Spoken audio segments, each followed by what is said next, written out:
ඉන්දියාවේ පැවැත්වෙන 72 වෙනි ලෝක රූ රැජින තරගයේ අවසන් මහා තරගය අද පස්වරුවේ හයිද්‍රාබාද් හයිටෙක්ස් සම්මේලන මධ්‍යස්ථානයේදී පැවැත්වේ. ලොව පුරා රූප රාජිනියන් 100කට අධික දෙනෙකු 2025 ලෝක රූ රැජින කිරුළ තමන් සතු කරගැනීමේ අරමුණින් අද තරග වදිනු ඇත. මාසයක් පුරා විවිධ තේමා යටතේ මෙහි එක් අදියර පැවැත්විනි. අවසන් මහා තරගය ශ්‍රී ලංකා වේලාවෙන් පස්වරු 6:30ට ආරම්භ වීමට නියමිතය.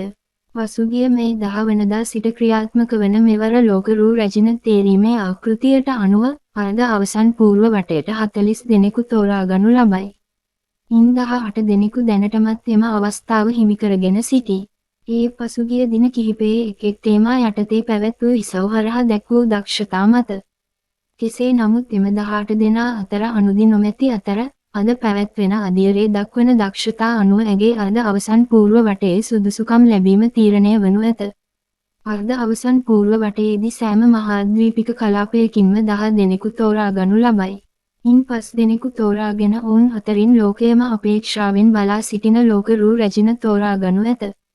අවසන් මහා තරගයේ 2016 ලෝක රූ රැජින කිරුළ දිනාගත් ස්ටෙෆනි ඩෙල් වැලේ සහ ප්‍රවීණ ඉන්දියානු නිවේදකයෙක් වන සචින් කුම්බාර් විසින් මෙහෙයවනු ඇත.